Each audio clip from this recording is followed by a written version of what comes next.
تكونش قابلت قريبك الغني؟ ايوه، طلبت منه 2000 جنيه. 2000 جنيه؟ طب عال، اتفضل بقى، ابويا زمانه جاي دلوقتي. قول لي، وجبت الفلوس الحمد لله؟ انا طلبتهم بس. ايه، هيديهم لك امتى؟ مش هديهم لي. امال ايه؟ طردني. طردك؟ امال انت جاي ليه؟ جاي عشان اتحايل على ابوكي كمان مره. اتحايل على ابويا؟ انت عارف ابويا ما بيحبش الحال المايل، لو سمع الكلام الفاضي اللي انت بتقوله ده هيمنعنا اشوفك خالص. طب اعمل ايه بس انا يا زينب؟ العين بصيره واليد قصيره. اعمل ايه؟ اعمل ايه بس يا عالم؟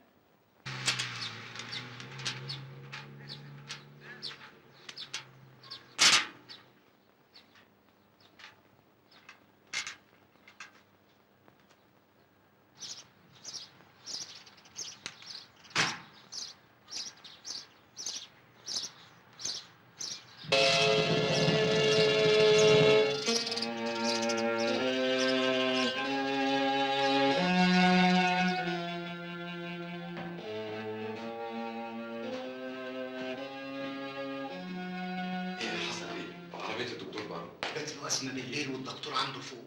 هي دي أول أزمة له، ده ب7 أرواح. خير يا دكتور؟ الباقية في حياته. لكن ده صحته كانت اتحسنت كتير. دي حاجات بتاعت ربنا. الله يرحمه.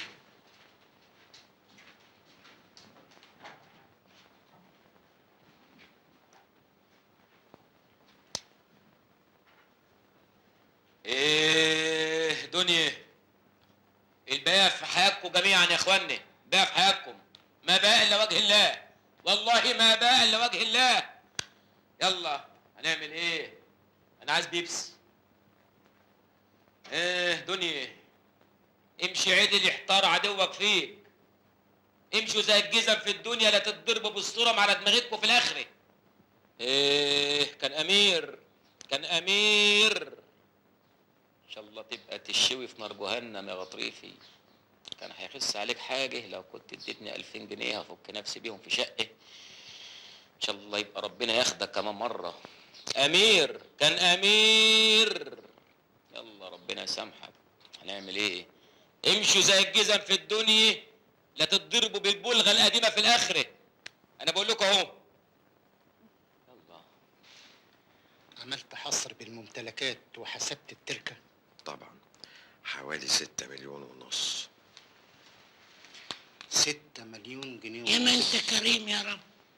هينوب كل واحد مننا كام يا سعد جواد؟ مش وقت الكلام ده دلوقتي.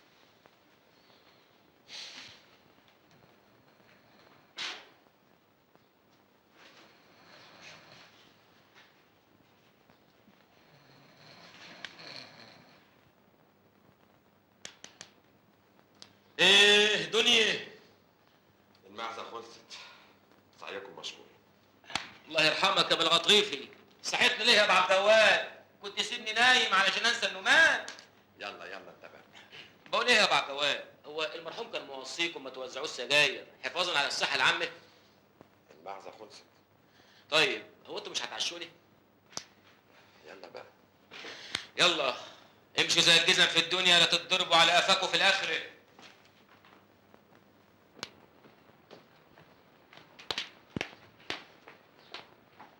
ها خلاص ما بقاش في حد؟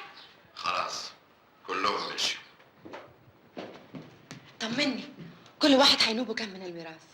هبرة جامدة. أقل واحد فينا هينوبه 1,000,000 جنيه.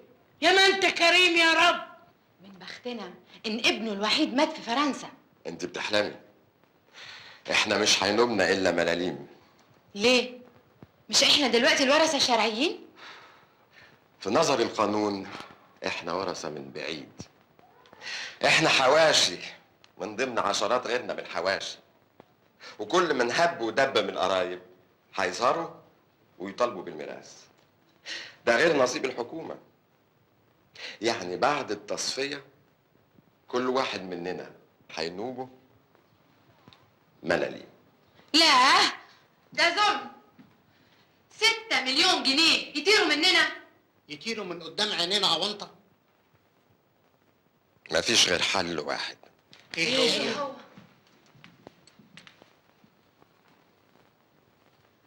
ان ابنه ما يكونش مات. يعني ايه بقى؟ ابنه فريد مات وشبع موت، ولو كان عايش كان هيورث لوحده. اسمعوني بس، ابنه مات ده صحيح، لكن الحكومة ما تعرفش انه مات علشان مات في الخارج. مظبوط. مظبوط. لو جبنا واحد وقف قدام الحكومة وقال انا فريد الغطريفي، هياخد الثروة كلها.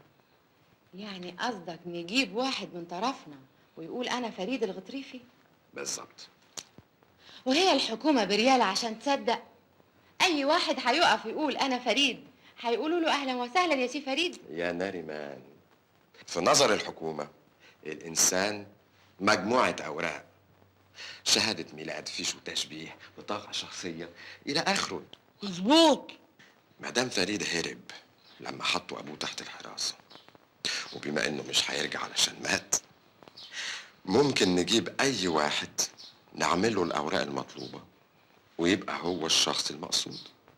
ومين اللي هيزور الاوراق دي كلها وازاي؟ سيبي العملية دي عليا أنا، الفلوس بتعمل المستحيل. ايوه بس دي لعبه خطره جدا علينا. ولا خطر ولا حاجة، وحتى لو كانت خطرة عليه مش علينا احنا، لأن المفروض هو اللي زور وهو اللي عمل كل حاجة.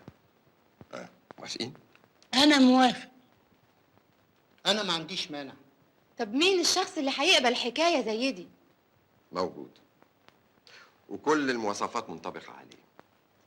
غلبان، محتاج، ساذج، مش طماع، ومقطوع من شجرة. يا شعبان، شعبان، في ايه متولي؟ انت عملت ايه يا شعبان؟ عملت ايه في ايه؟ وكيل الاصلاح مزعبب ولا هتقول الواد شعبان؟ وايه اللي زعببه؟ انت بتسالني؟ العلم عند الله. ده مسك دفتر الاباني من هنا ولا هتقول الواد شعبان من هنا. تعالى معايا. اتفضل. انت بتحاول التحقيق يا سيد وهيتخصم منك نص شهر. ليه بس يا بيه؟ الباقي مخسر. وانا مالي؟ هو انا كنت باكل اكل ايه؟ انا ماليش دعوه، الاباني بيقول كده وانت مسؤوليتك الباقيه. طب مش لما تبقوا تثبتوني الاول تبقوا تخصموا مني؟ ده انا موظف زهرات يا بيه. الله، بلاش غلبه بقى، لما البند في الميزانيه يسمح هنثبتك. 4 سنين والبند لسه ما سمعش. اوه انت هتقلب دماغي بقى. اتفضل يا سيدي روح شوف شغلك.